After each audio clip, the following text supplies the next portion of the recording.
Assalamualaikum warahmatullahi wabarakatuh. Adik-adikku yang Waalaikumsalam. saleh dan soleh, jumpa lagi.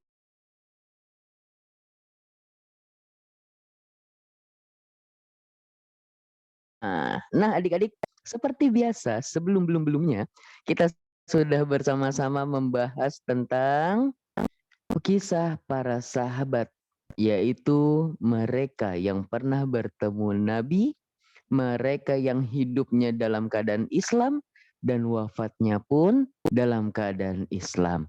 Nah, pada kesempatan kali ini, insya Allah kita akan bersama-sama membahas tentang seorang sahabat yang luar biasa, adik-adik.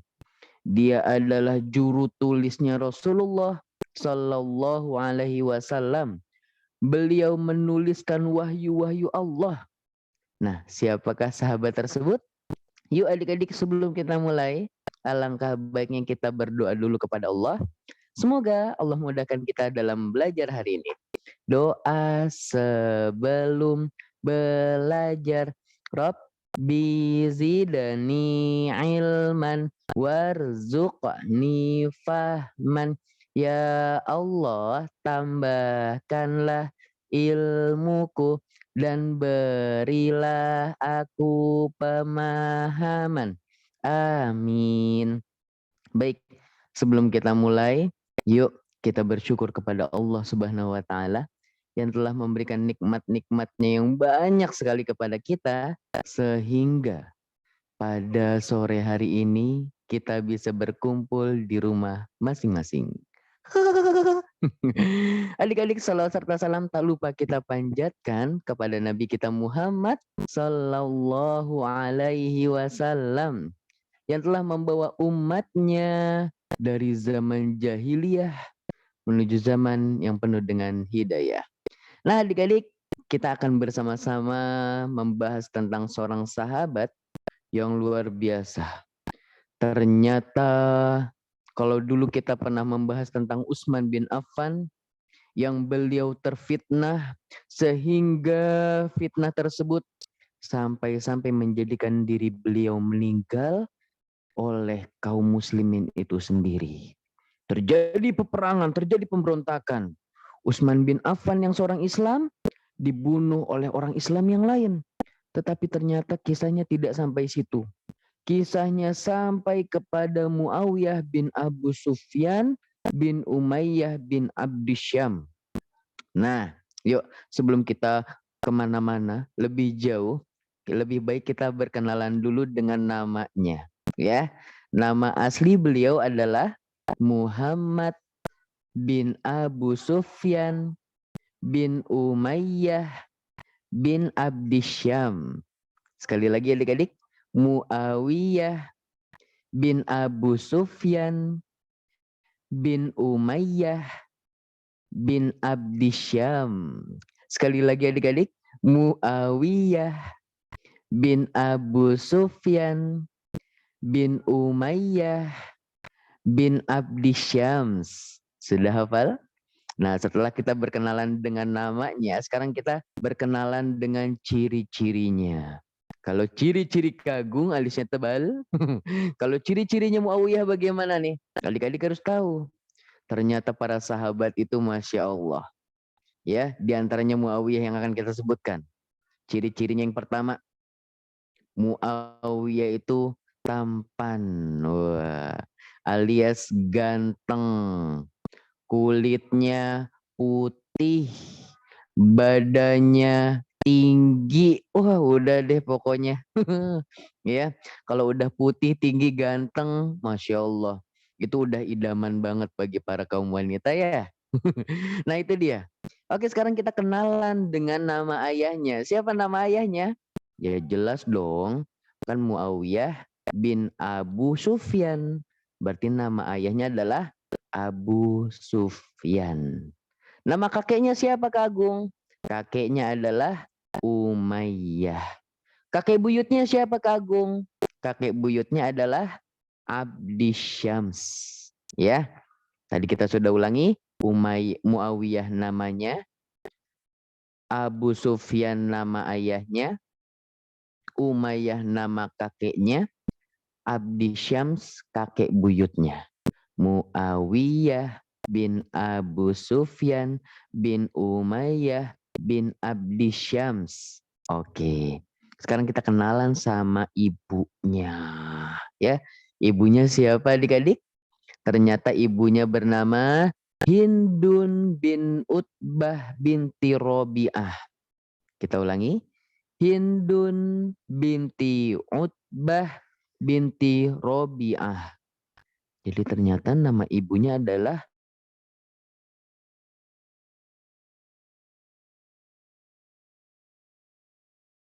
kita bahas tentang kapan beliau ini masuk ke dalam Islam. Dan ternyata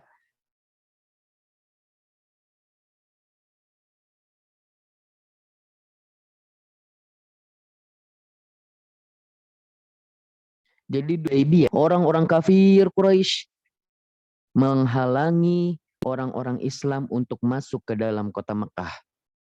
Dan dari situ sebenarnya Muawiyah sudah sangat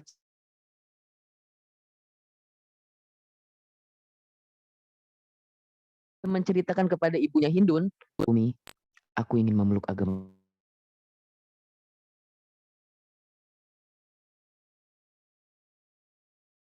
Kamu katakan itu atau engkau akan dibenci oleh ayahmu. Berarti ibunya nggak setuju kalau Muawiyah memeluk agama Islam. Apalagi ayahnya. Dan akhirnya dia diam-diam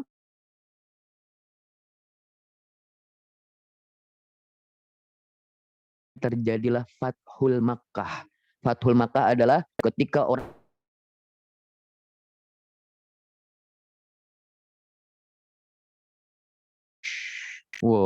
dari situlah Muawiyah bilang, ya Rasulullah, aku memeluk agama Islam. Ya, jadi kalau kita ditanya kapan Muawiyah masuk Islamnya, sebenarnya sudah sejak peristiwa Hudaybiyah. Namun baru memunculkan keislamannya, baru bilang ke orang-orang ketika Fathul Mekkah atau orang-orang Madinah beramai-ramai masuk ke kota Makkah, seperti itu.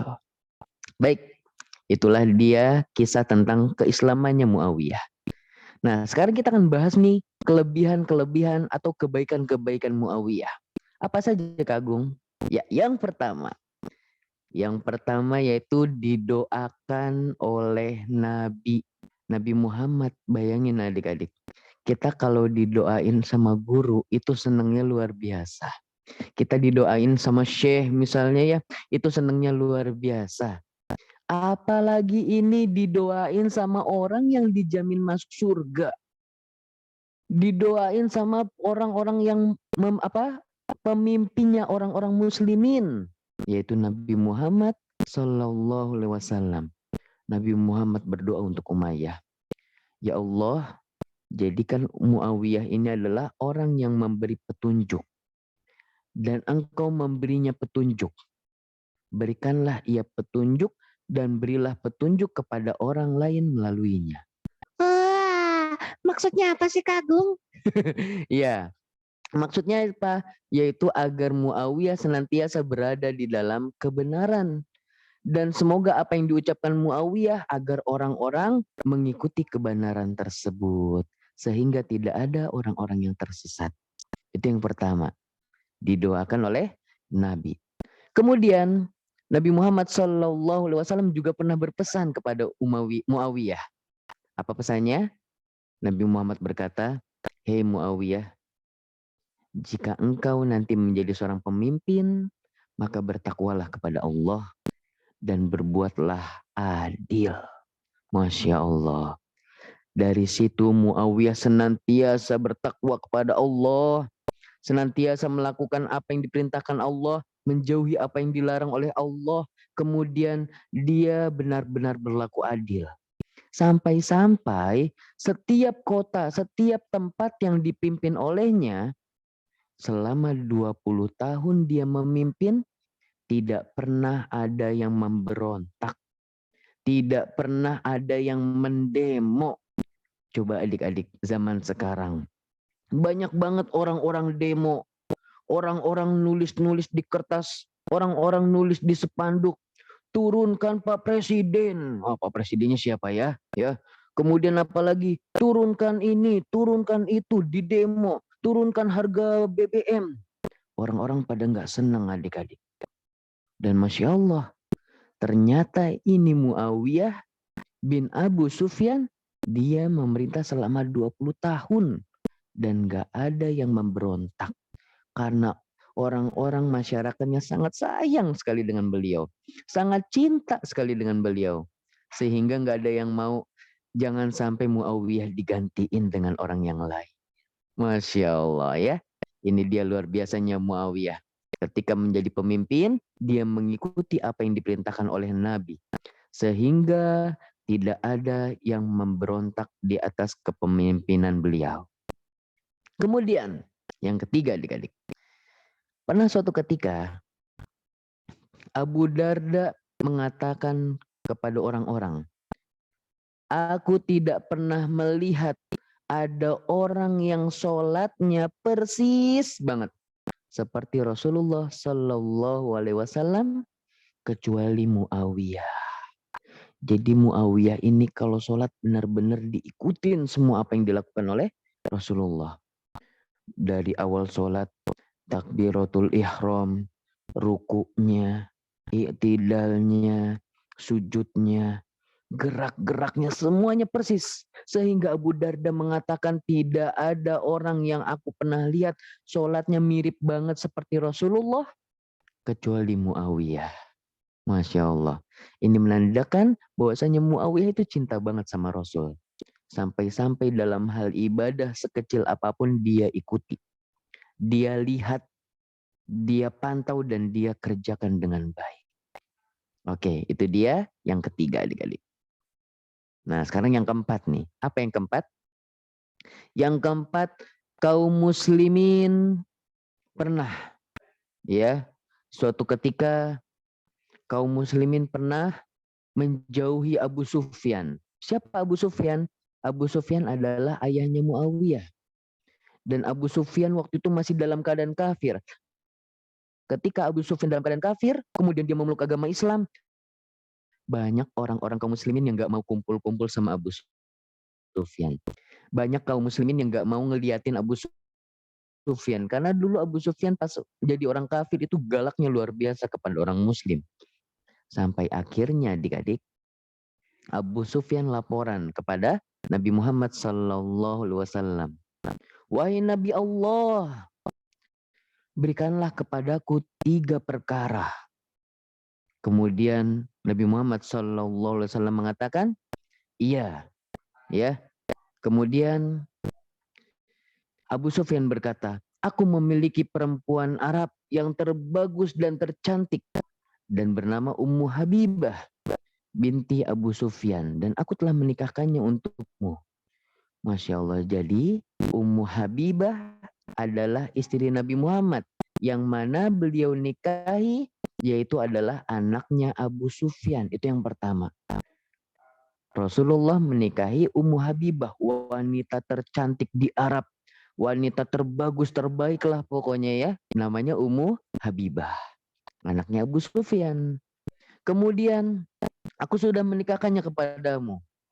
Lalu Nabi Muhammad mengatakan, ya. Yang kedua, aku telah menjadikan Muawiyah sebagai juru tulismu. Oh, Masya Allah. Ya, Muawiyah engkau telah menjadikan sebagai juru tulis. Maksudnya apa? Juru tulis yaitu mencatat setiap apa yang disabdakan oleh Nabi Muhammad Sallallahu Alaihi Wasallam. Al-Quran kita di antara sebabnya itu bukan hanya dari hafalan para sahabat adik-adik, tetapi para ulama dan para sahabat zaman dulu mereka mencatatnya di kertas-kertas, di pelepah kurma, di tulang-tulang dan seterusnya. Ya, sebelum ada kertas, zaman dulu Al-Quran tidak dalam bentuk seperti ini adik-adik. Ya, jadi zaman dulu mereka jika mencatat dan ternyata kertas itu harganya mahal, maka mereka mengukirnya di kayu-kayu, pelepah kurma, batu, lempengan-lempengan dan seterusnya. Dan inilah yang dilakukan oleh Muawiyah. Beliau mencatat Al-Quran yang diperintahkan oleh Rasulullah Sallallahu Alaihi Wasallam. Kemudian yang ketiga adik-adik.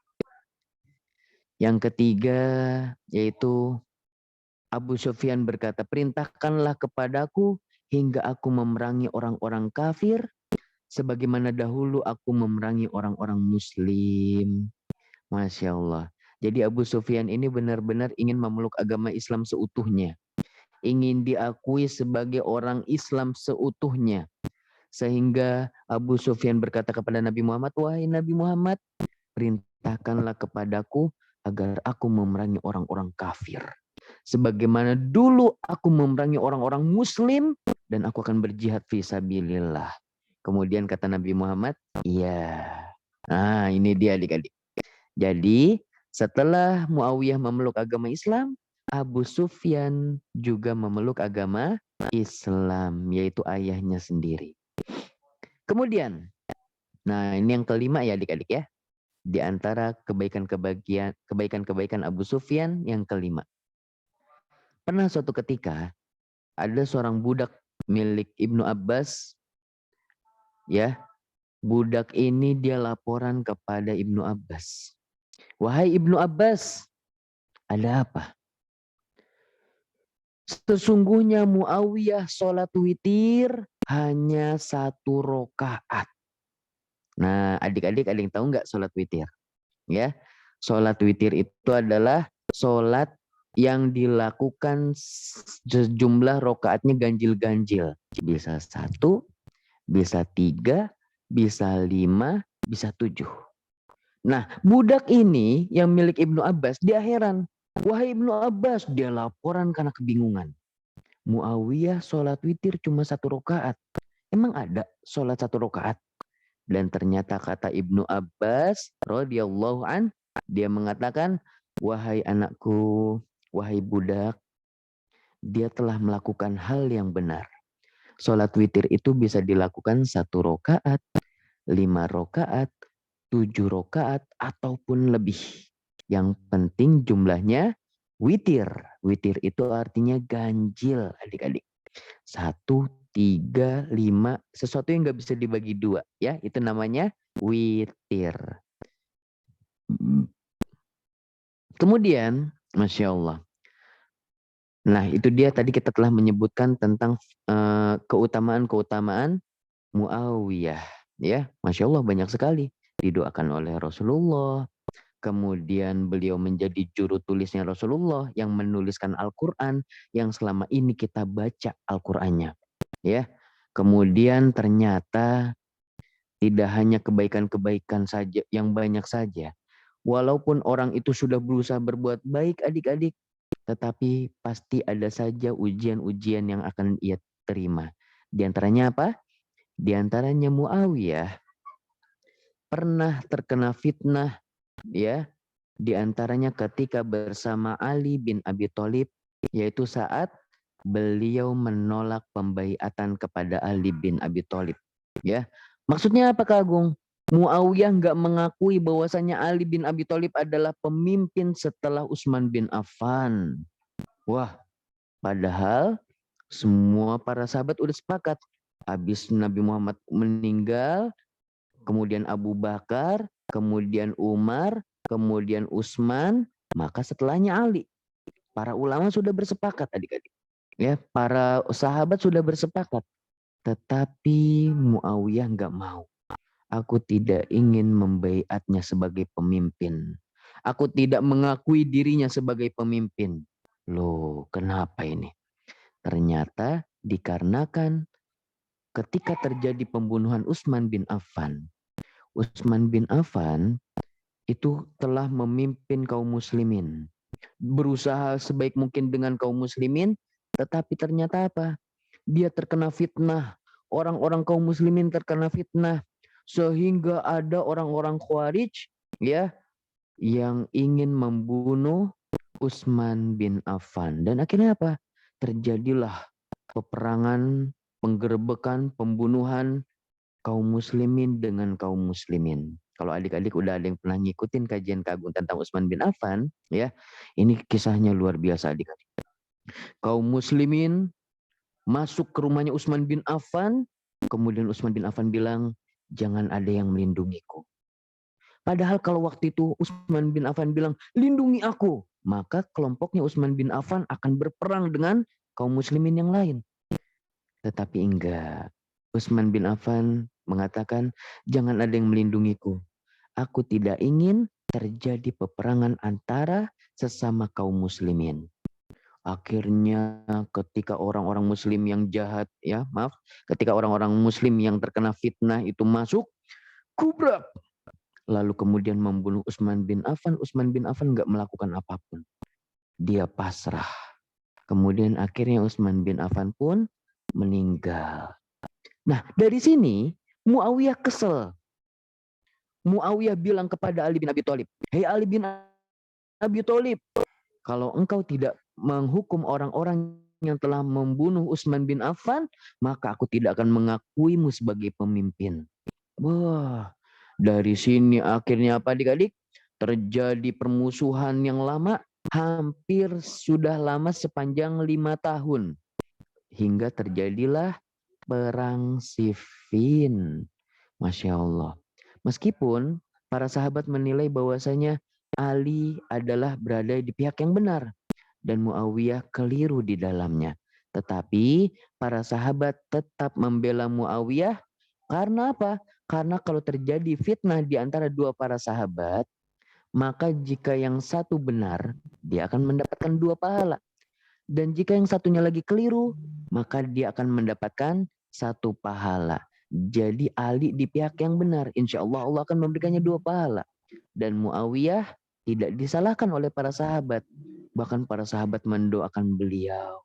Dan ia mendapatkan 1 pahala. Ya, walaupun Muawiyah udah kesel. Kenapa para pembunuhnya Utsman gak ada yang dihukum? Karena apa? Karena banyak banget adik-adik.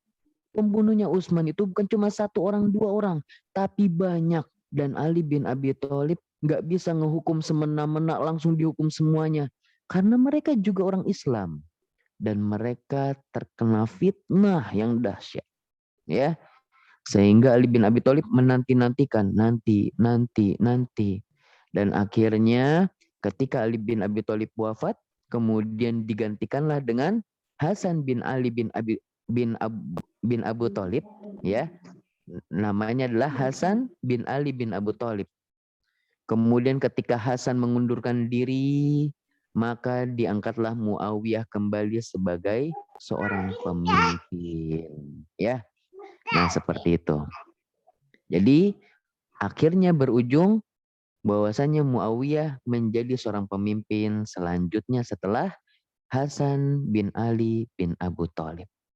Nah, itu dia terjadi fitnah antara Muawiyah dengan Ali. Kemudian apalagi adik-adik?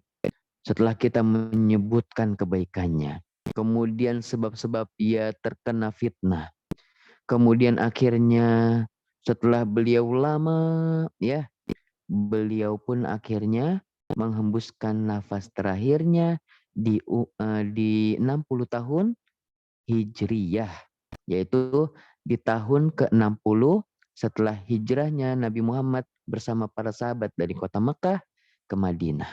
Ya, kemudian Muawiyah berpesan kepada Ibnu Abbas saat dia berada di Bukit Sofa. Dia mengambil anak panahnya, ya. Pernah suatu ketika Muawiyah bersama Nabi Muhammad SAW, Nabi Muhammad diambil rambutnya dengan ujung anak panah. Ya Rasulullah, aku ingin rambutmu. Akhirnya Muawiyah mengambil rambutnya sedikit.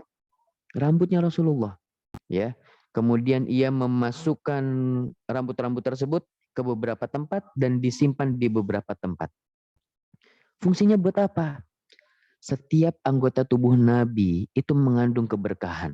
Bahkan adik-adik, keringatnya Nabi aja, kata seorang sahabiah, itu wangi. Sampai-sampai seorang perempuan ini ketika Nabi Muhammad sedang tiduran, dielaplah dengan kain, kemudian diperas dan dimasukkan ke dalam botol. Ketika ditanya oleh Nabi, apa yang kau lakukan? Wahai Nabi, keringatmu wangi. Aku ingin menjadikannya parfum. Masya Allah. Kalau kita gimana ya adik-adik ya? Keringat asem gitu ya. Waduh, Masya Allah. Keringatnya Nabi mah enggak adik-adik. Wangi. Ya. Maka dari itu Muawiyah mengambil rambutnya Nabi dengan anak panahnya. Kemudian disimpan dan mengatakan kepada Ibnu Abbas, "Hai Ibnu Abbas, aku menyimpan rambut Nabi di sini dan di sini, tolong ambilkan. Jika nanti aku mati, jika nanti aku wafat, maka taruhlah rambut-rambut tersebut di hidungku." Ya, dimasukkan ke dalam hidungnya. Jadi nanti kalau misalnya Muawiyah meninggal, maka masukkanlah rambut-rambut Nabi tersebut ke dalam hidungnya Ibnu Abbas. Kemudian apa lagi? Kemudian ketika itu Rasulullah SAW juga pernah beliau berwudu. Setelah berwudu, beliau melepaskan pakaiannya dan memberikan pakaian tersebut kepada Ibnu Abbas. Maaf, kepada Muawiyah. Muawiyah, ini bajuku untukmu. Wah, Masya Allah. Dapat baju dari istilahnya kalau zaman dulu mungkin Pak Presiden kali ya. Kalau zaman sekarang Pak Jokowi. Kalau kalian dapat baju dari Pak Jokowi gimana? Oh, senengnya luar biasa. Ditaruh dia tuh dipajang baju dari Pak Jokowi gitu ya. Masya Allah luar biasa adik-adik. Maka Muawiyah berkata kepada orang-orang, jika nanti aku wafat, maka jadikanlah baju yang pernah dibelikan oleh Rasulullah sebagai pakaian terakhirku. Ya. Jadi apa saja pesannya?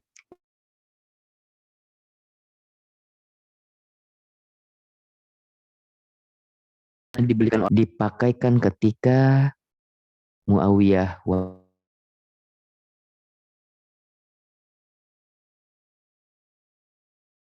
sahabat, dan sahabat ini adalah orang-orang terpilih. Tetapi lihat ketika ia menjelang kematiannya, ya, apa yang ia katakan? Ya Allah, sedikitkanlah kesalahan-kesalahanku.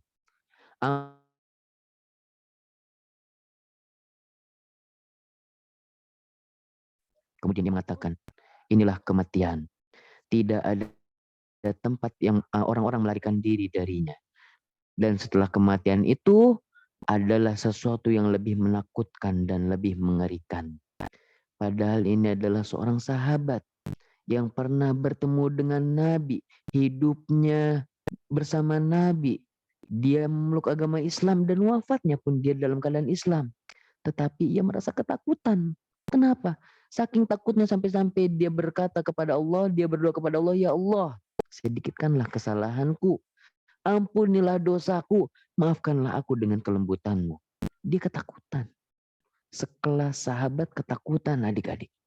Bagaimana dengan kita yang mungkin suka berbohong, yang mungkin suka marah-marah sama ayah bundanya, yang mungkin suka nggak nurut ketika dinasihati, maka kita harus lebih takut daripada sahabat ini, yaitu Muawiyah bin Abu Sufyan.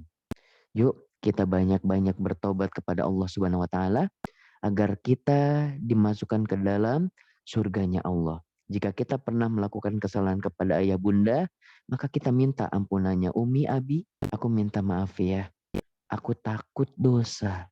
Aku takut dimasukkan ke dalam neraka. Ya. Dan inilah yang dilakukan oleh Muawiyah. Dan Muawiyah wafat atau meninggal ketika 60 Hijriyah. Ya, di tahun 60 Hijriyah. Taib, barakallahu fikum anak-anak yang soleh dan solihah. Alhamdulillah tadi kita sudah bahas tentang siapa nama aslinya yaitu Muawiyah. Siapa nama ayahnya itu Abu Sufyan bin Umayyah bin Abdi Syams. Kemudian ciri-ciri beliau apa saja diantaranya? Ganteng, putih, tinggi. Kemudian nama ibunya bernama Hindun binti Utbah binti Robi'ah. Ya. Kemudian ia masuk Islam lebih awal daripada ayahnya. Dan apa saja kebaikannya? Beliau didoakan oleh Nabi. Kemudian Nabi pun mendoakannya agar menjadi orang yang bertakwa. dan menjadi orang yang adil sehingga selama 20 tahun tidak ada yang memberontak dalam kepemimpinannya, ya. Kemudian Abu Darda pun mengatakan memuji Muawiyah bahwasanya aku tidak pernah melihat ada orang yang sholatnya persis banget seperti Rasulullah kecuali Muawiyah. Kemudian ya di antaranya juga Abu Sufyan mengatakan bahwasanya aku telah memberikan kepada Nabi 3 hal, yaitu Ummu Habibah, perempuan tercantik terbaik yang akhirnya dinikahi oleh Nabi. Yang kedua yaitu adalah Muawiyah, yang akhirnya Muawiyah ini menjadi juru tulis wahyunya Nabi atau penulis Al-Quran.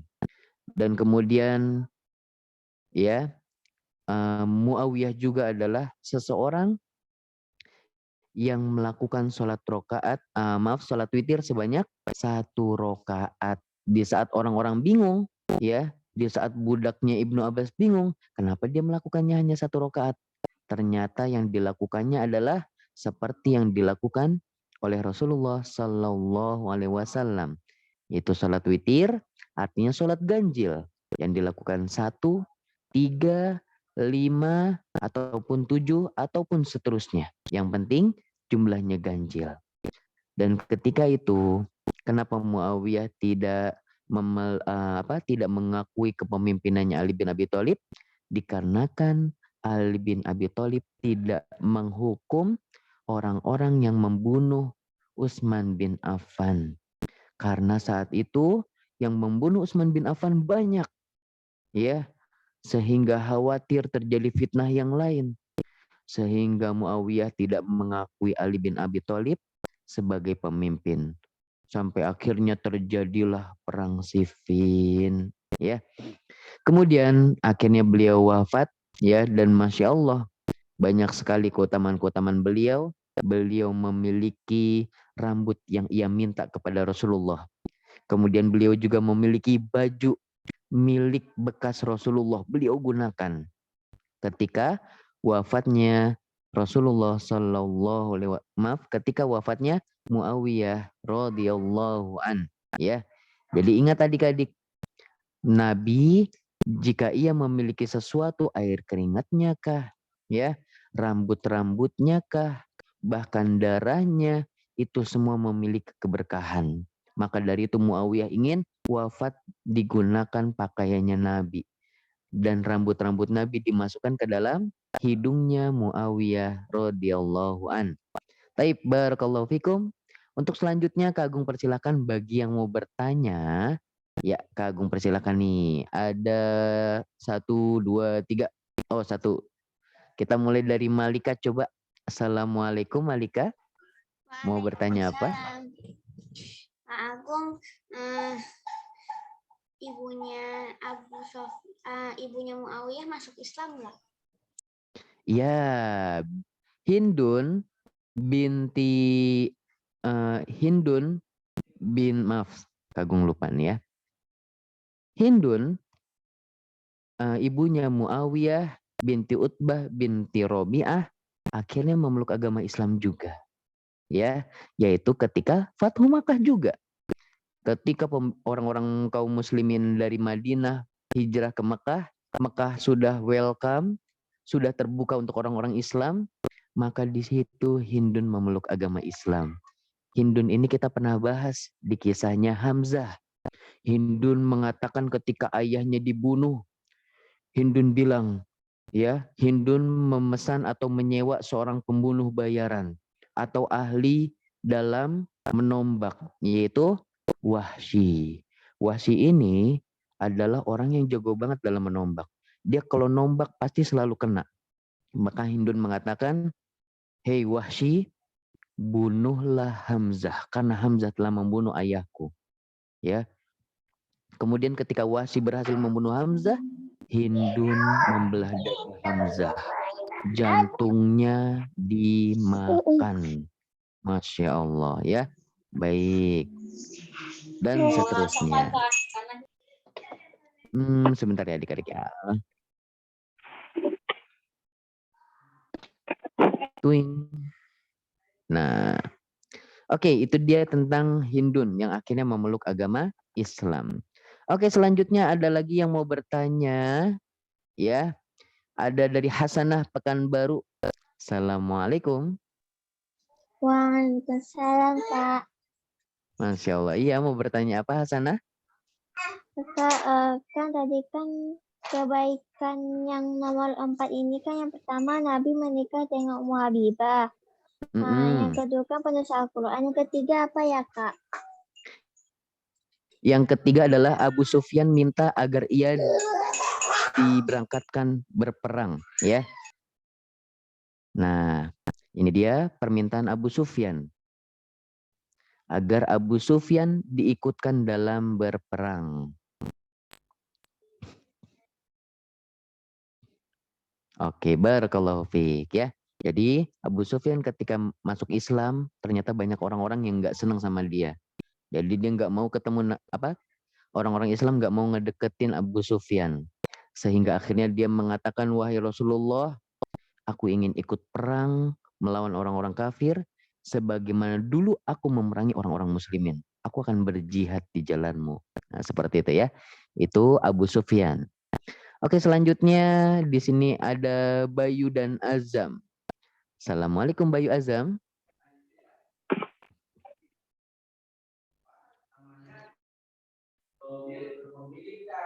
Boing. Halo, assalamualaikum.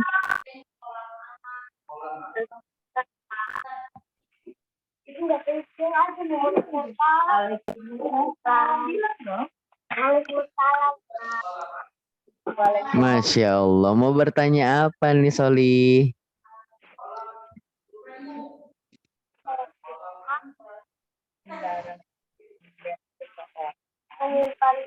Menyimpan barang-barang yang seseorang Allah menyimpan satu sesuatu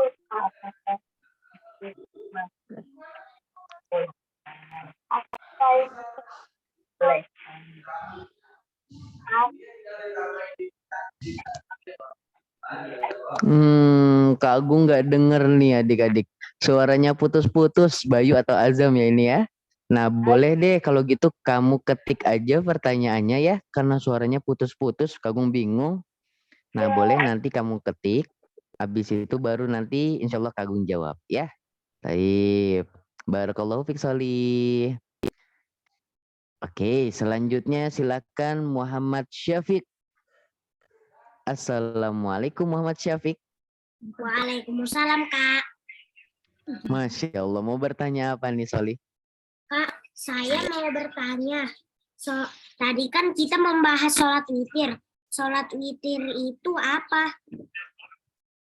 Oh, Masya Allah, barakallahu fiik. Baik, sholat witir. Sholat witir apa sih Kak Agung? Sholat witir adalah sholat yang dilakukan di akhir sholat-sholat yang lain. Atau dilakukan setelah sholat isya. Atau mungkin masyhurnya, terkenalnya dilakukan saat sholat tarawih. Ya, sholat tarawihnya 4, kemudian 3. Nah, sholat witirnya itu 3 rakaat, gitu ya. Sholat witir ini adalah sholat sunnah yang Rasulullah SAW mengatakan, memerintahkan kepada kita, ij'alu fi akhiri sholatikum witron.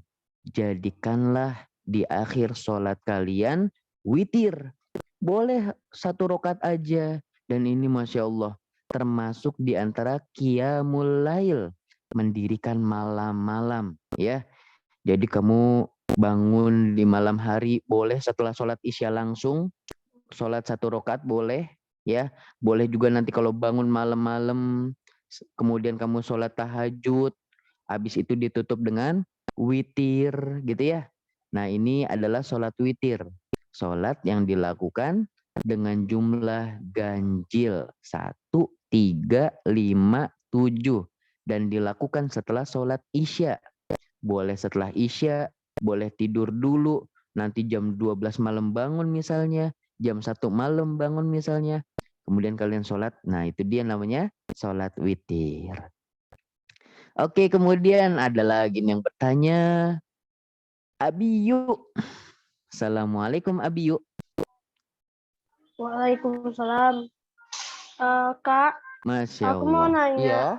siapa kakek buyut dan kakek sama nama-nama kakek buyut, kakek sama ayahnya Muawiyah? Oke, Masya Allah. Barakallahu fiik. Nama Muawiyah kan namanya. Bin Abu Sufyan. Abu Sufyan adalah ayahnya. Bin Umayyah. Umayyah kakeknya. Bin Abdi Syams. Ya, Abdi Syams ini adalah kakek buyut. Muawiyah bin Abu Sufyan bin Umayyah bin Abdi Syam. Muawiyah bin Abu Sufyan bin Umayyah bin Abdi Syam. Muawiyah bin Abu Sufyan bin Umayyah bin Abdi Syam. Ya, cara ngafalinya gitu aja ya. Muawiyah bin Abu Sufyan bin Umayyah bin Abdi Syams gitu. Terima kasih, Kak. Baik, terakhir nih. Ya, sama-sama. Barakallahu fiik. Ada Amabel. Assalamualaikum Amabel. Dipanggilnya Zara. Oh, Zara. Zara. Waalaikumsalam. Zara kelas berapa Zara? Kelas 2C 2C. Sekolah di mana? di HSIN.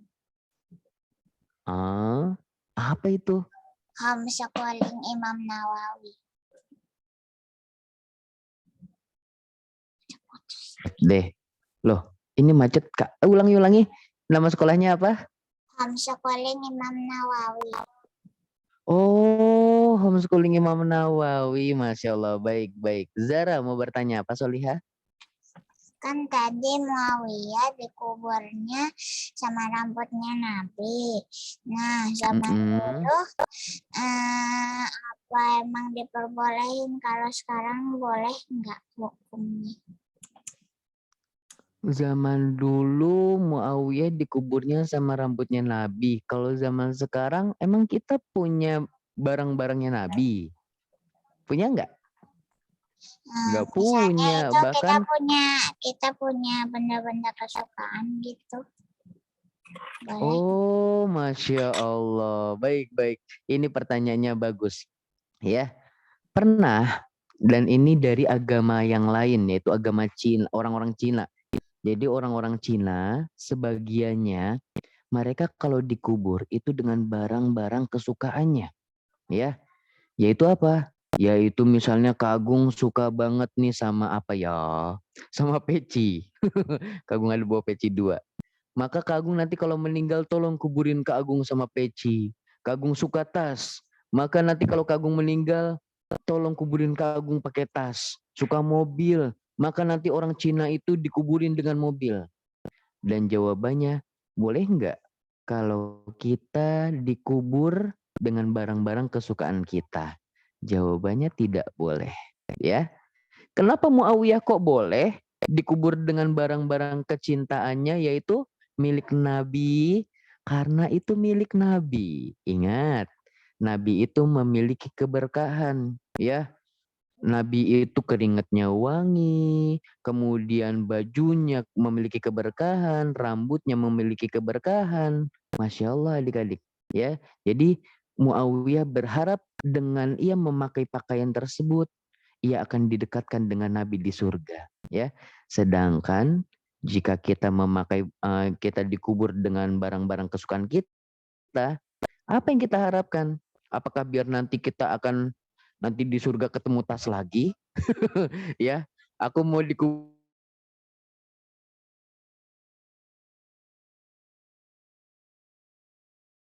oleh apa namanya, khawatir meniru-niru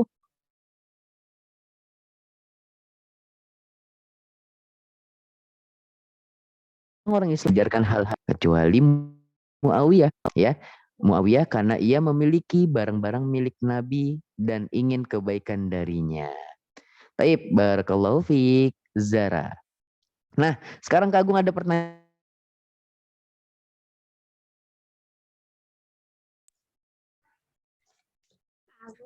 Pertanyaannya untuk 2 laki-laki dan 2 perempuan. Apa ya pertanyaannya ya?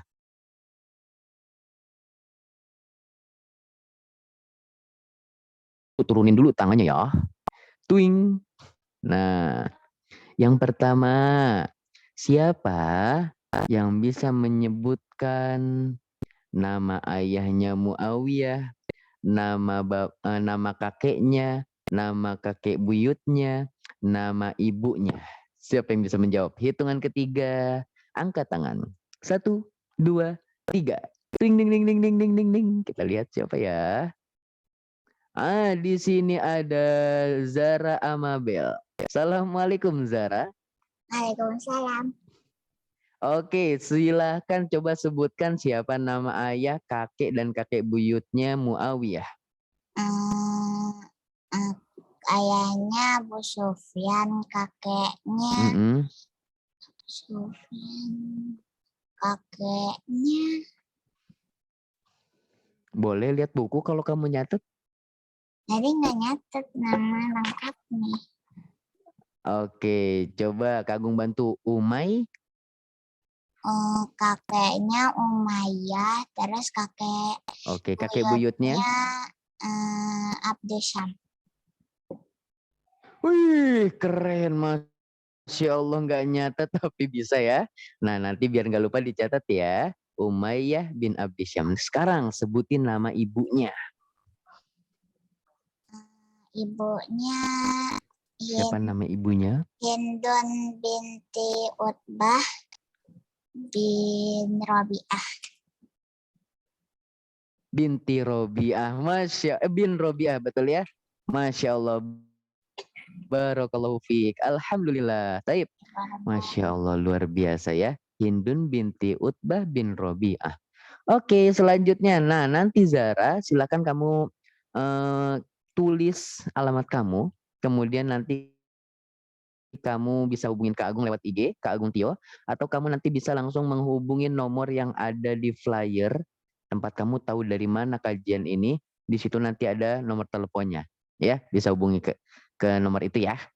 Oke, insya Allah nanti dapat hadiah. Barakallahu fiik.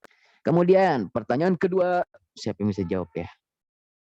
Pertanyaan kedua, kapan Muawiyah bin Abu Sufyan memeluk agama Islam? Nah, coba hitungan ketiga, angkat tangan. 1, 2, 3. Ding ding ding ding ding ding ding ding. Kita lihat siapakah yang pertama. Di sini ada Infinix Hasanah. Assalamualaikum. Waalaikumsalam, Pak. Masya Allah. Coba jawab pertanyaan Kak Agung. Kapan Muawiyah bin Abu Sufyan memeluk agama Islam? Perang Saat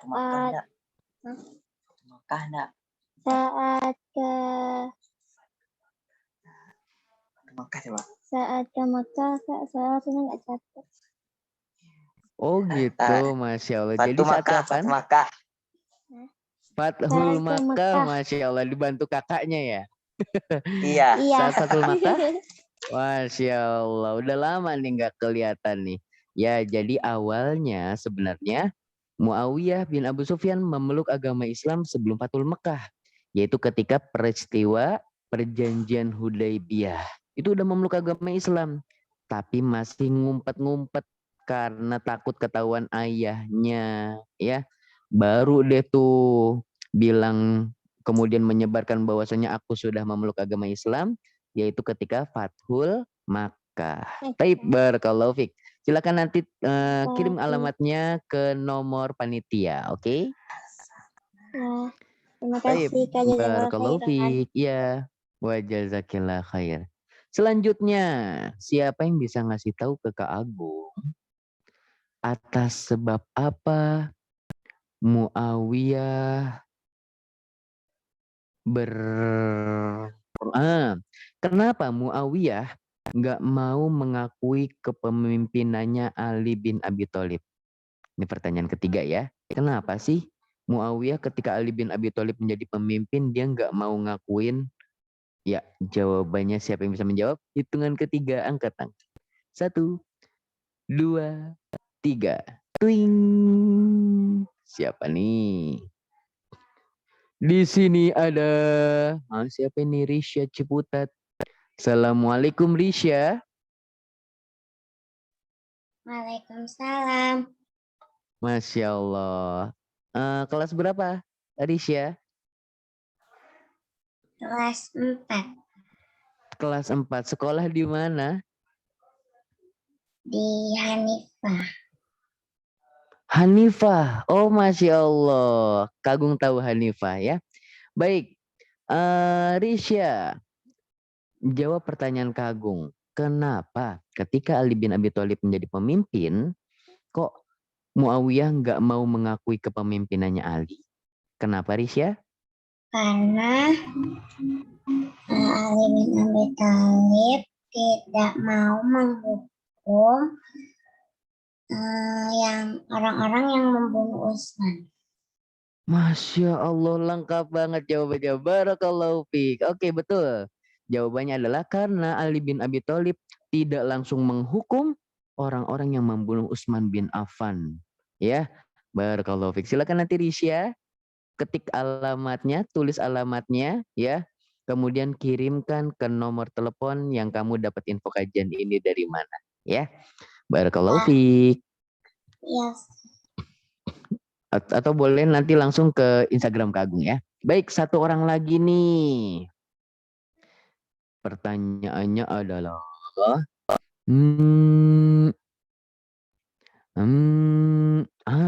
pertanyaannya.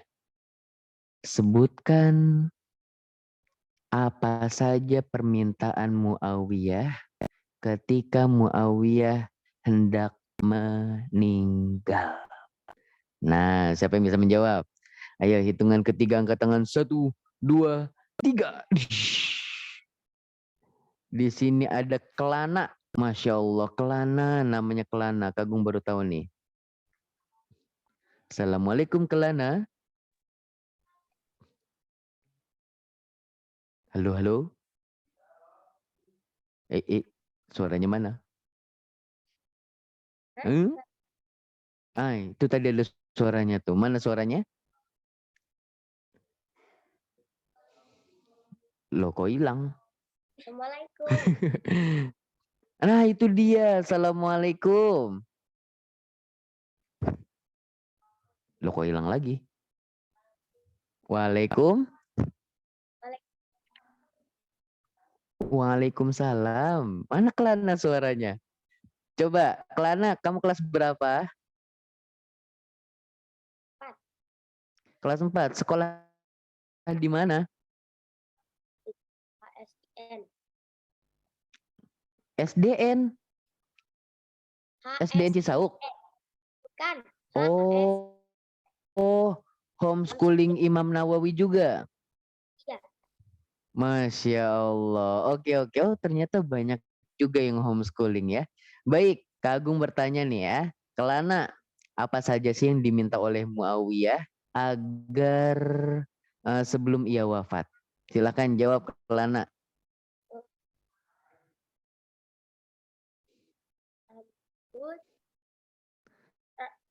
Rambutnya siapa? Nabi Muhammad. Rambutnya Nabi Muhammad diapain? Dimasukin di hidung. Masukin ke dalam hidung. Terus habis itu apa lagi? Ada 2, sebutin deh. 1 lagi.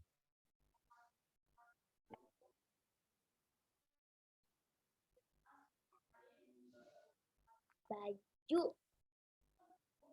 Baju dari siapa?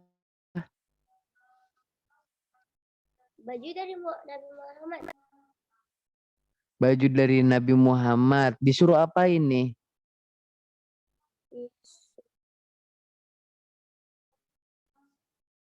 Dikulitip. Apa? Di atas kulitnya.